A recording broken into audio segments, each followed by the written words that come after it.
Good afternoon students.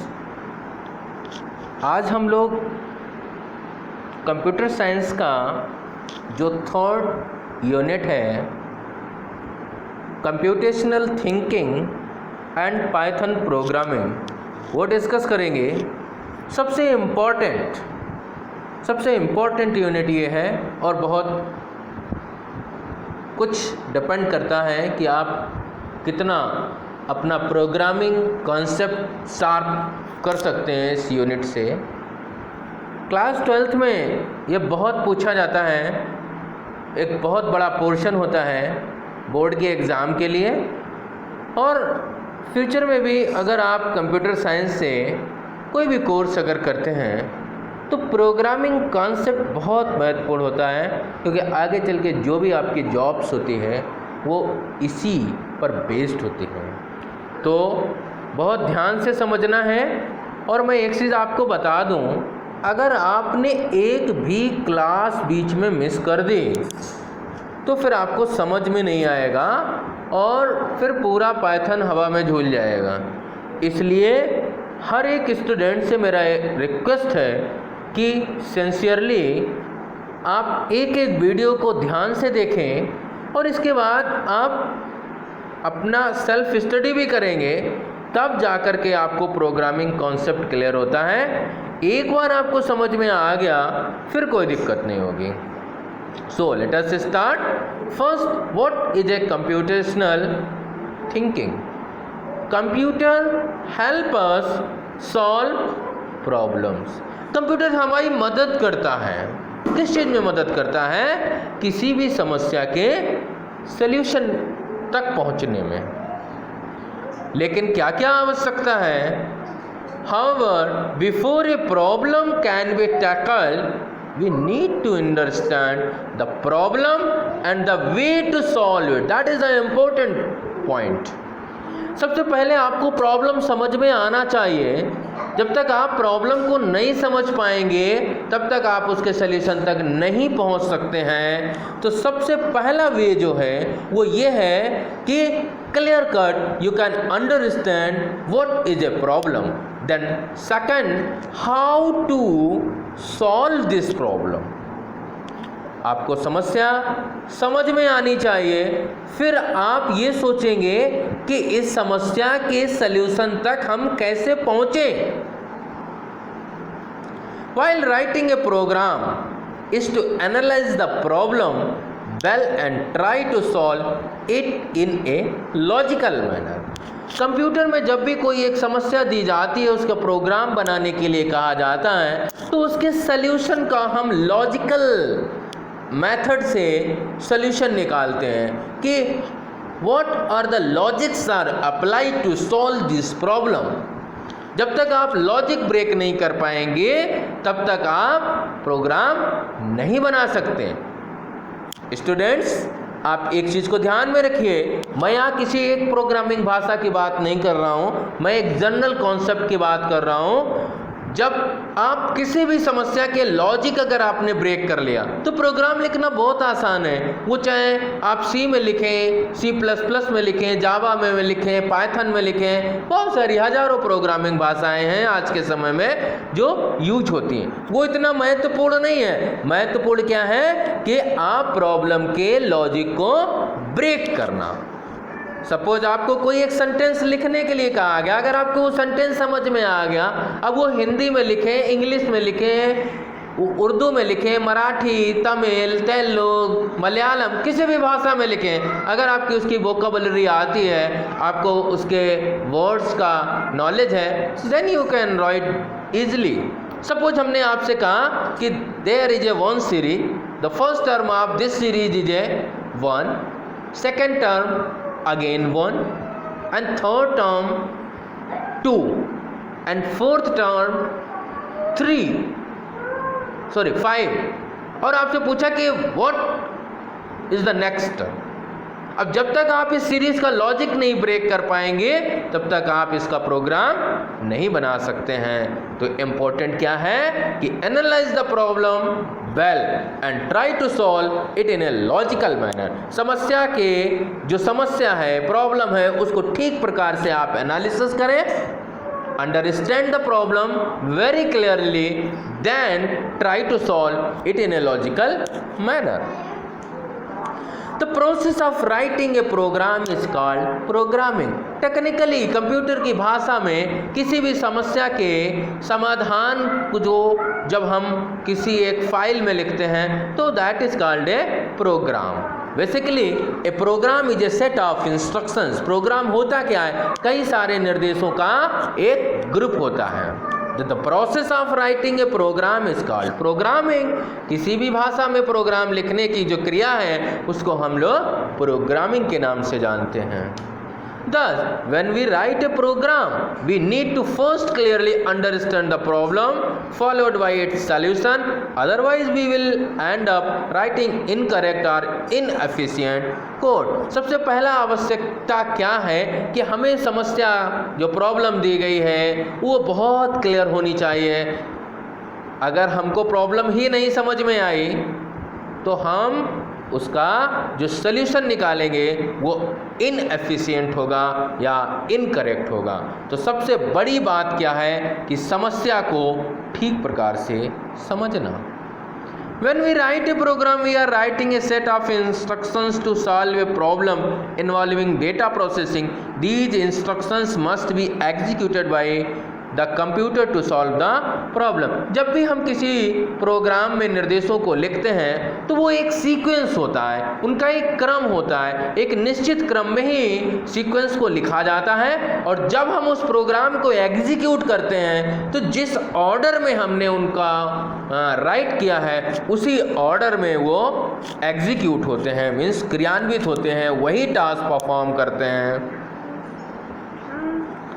If the instructions are correct and give in correct sequence, अगर हमने निर्देशों को ठीक लिखा है और ठीक क्रम में लिखा है, दो चीजें हैं, instructions are correct and correct in sequence. मान लीजिए 50 इंस्ट्रक्शन है, 50 हमने सही लिखे हुए हैं लेकिन उनका ऑर्डर चेंज कर दिया है, उनका क्रम चेंज कर दिया है, then the problem will be inefficient. तो जो हमें सल्यूशन मिलेगा वो इनकरेक्ट मिलेगा या इनएफिशिएंट मिलेगा। So the important thing is that instructions are correct and given in correct sequence, then the problem will be solve. तभी हमें समस्या का समाधान मिलेगा, अदरवाइज हमको गलत या इनएफिशिएंट या इनकरेक्ट रिजल्ट मिलेगा। But if the instructions are incorrect और in wrong sequence, then the problem will not be solved correctly or will not be solved at all.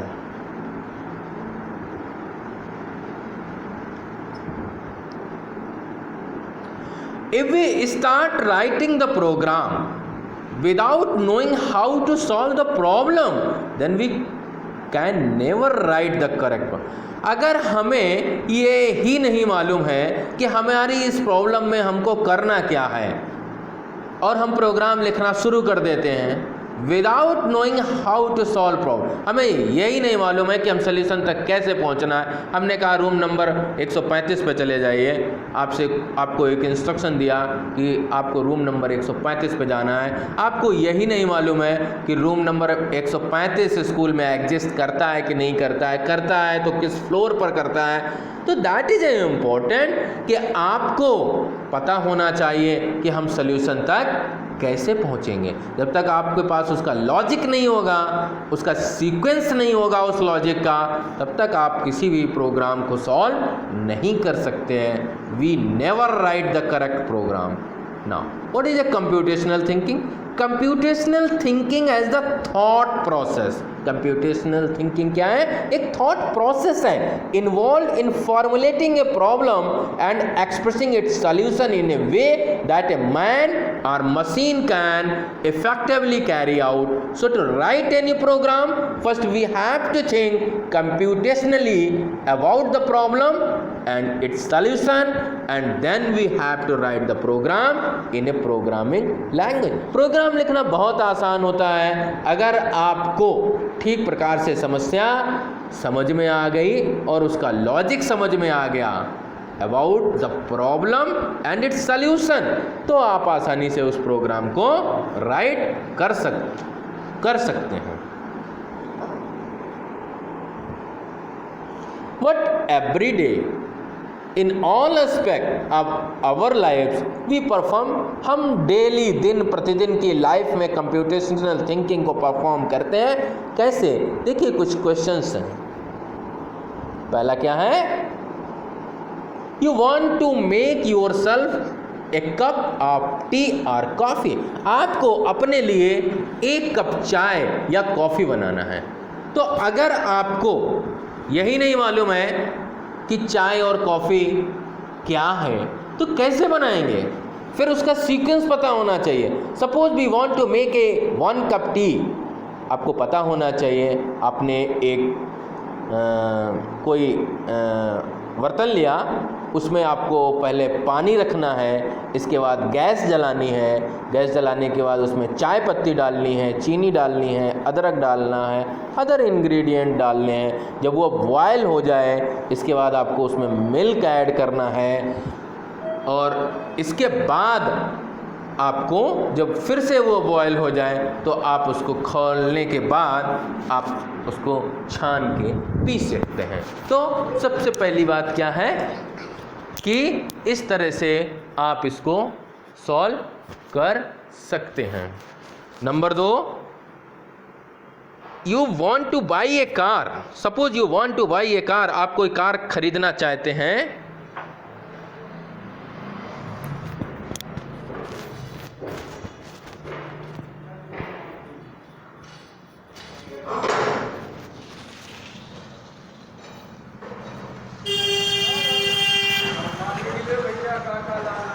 है बताओ क्या क्या लाना है? कहाँ है? क्या करना? एक तो ये गेट कर दो. इसका 1 लीटर ये लग जाएगा. ये सिल्वर वाला कर रही होगी प्लेन? नहीं, सिल्वर ही करो जैसा है. स्टील कलर लाना. ये भी आधा लीटर लाना. फिर 1 लीटर वो जाल वाला काला लाओगे? नहीं, वो चेरी जो है 1, 2, 2.5 लीटर. और तारपीन 1 लीटर तारपीन ले लो. तो इंची के दूसरा ले लेना. ये भी रुपये देंगे. हम तुमको पैसे दे दें, ले लेना नहीं, ले के आना.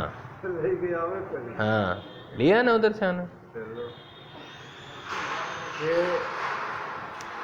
ये वाला आधा लीटर 400 रुपये मिलेगा. जितने का मिले तुम. ये एल्युमिनियम वाला 8 रुपया लीटर है ना. और बताओ. और बाकी ये 250 रुपये लीटर हो गया. 4, 2, 6. ये तुम 1000 रुपये लो.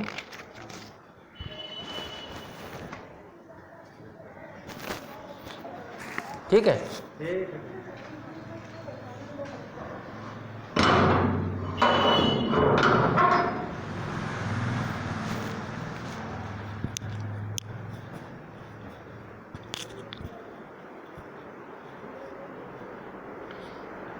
Suppose you want to by A car. आप कोई एक कार खरीदना चाहते हैं तो आपको प्रोसीजर पता होना चाहिए. कैसे कार खरीदेंगे? You want to change job, कोई आपको नौकरी चेंज करना है. You want to move to another city, आपको एक शहर से दूसरे शहर जाना है. You want to buy house, कोई घर खरीदना चाहते हैं. You want to create an app, कोई आपको ऐप बनाना चाहते हैं. All the above situations require thought processing. इन सारे कामों के लिए आपको थॉट प्रोसेसिंग की आवश्यकता होगी for finding the best solution Thus, computational thinking become a crucial aspect. इन सब के लिए आपको computational thinking बहुत ही important role अदा करती है. What is a computational thinking? Computational thinking allow us to take a complex problem, understand what it is and develop possible solution. बहुत clear cut definition है. Computational thinking allow us to take a complex problem, understand what it is. कोई भी complex से complex problem है, understand what it is, ये है क्या, and develop possible solution, और उसका जो भी पॉसिबल सोल्यूशन हो सकता है वो डेवलप करना. We can then present these solution in a way that a computer or human or both can understand. हम उसका ऐसा सोल्यूशन निकालेंगे जिसको मनुष्य और मशीन या दोनों उसको ठीक प्रकार से समझ सकें. Computational thinking involve taking a complex problem. Computational thinking involve taking a complex problem and breaking it down into a series of small, more manageable problem, that is called decomposition. कोई भी एक समस्या होती है, जब उसको हम छोटे छोटे पार्ट में डिवाइड करते हैं, डिकम्पोज करते हैं, फिर उसे तब तक डिकम्पोज करते हैं जब तक कि हम नॉन ब्रेकेबल पार्ट तक ना पहुंच जाएं. जब वो फर्दर और डिवाइड नहीं हो सकता है तो तब हम उसको सॉल्व करते हैं और फिर बाद में सारे वो असेंबल कर दिए जाते हैं. जैसे अगर एक कंप्यूटर की बात करें तो कंप्यूटर में बहुत सारे कंपोनेंट्स होते हैं. इनपुट डिवाइस हैं, आउटपुट डिवाइस हैं, स्टोरेज डिवाइसेस हैं. फिर उन सबको एक एक करके जोड़ के पूरा एक मशीन तैयार हो जाती है. तो that process is called A decomposition.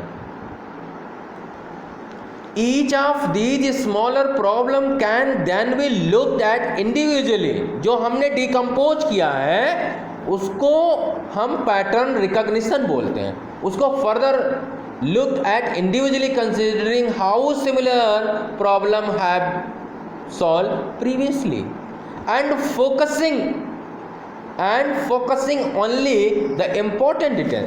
और उसमें से हर चीज़ हमारे काम की नहीं होती है. जो इम्पोर्टेंट चीज़ है उसको हम एक्सट्रैक्ट कर लेते हैं, बाद बाकी फॉरगेट कर देते हैं. That is called abstraction. और लास्ट स्टेप में होता है कि सिंपल स्टेप या rules to solve each of the smaller problem can be design, that is a called algorithm. Basically algorithm क्या है? Algorithm is the solution of any problem, step by step solution होता है. Suppose हमने कहा आपको यहाँ से कल्याणपुर जाना है, तो आपको एक साथ में एल्गोरिथम दे दिया कि आप स्कूल से निकल के राइट टर्न लेंगे, 20 मीटर चलने के बाद लेफ़्ट टर्न लेंगे, लेफ़्ट टर्न के बाद 40 मीटर चलेंगे, फिर आपको एक चौराहा मिलेगा, चौराहे से आपको राइट टर्न लेना है, राइट टर्न लेने के बाद 10 मीटर चलने के बाद एक टेम्पो मिलेगी जो IIT के लिए जा रही है, उसमें बैठ जाना. तो ये अगर आपको सारा स्टेप बाय स्टेप किसी भी समस्या का सल्यूशन दे दिया जाए और आप उसको फॉलो करते रहें तो अपने सल्यूशन यानी प्रॉब्लम के सॉल्यूशन तक आप पहुंच जाएंगे. That is called algorithm. Decomposition, pattern recognition, abstraction and algorithm, these are the 4 main components of a computational thinking, जो हम लोग अगली क्लास में डिस्कस करेंगे. Thank you.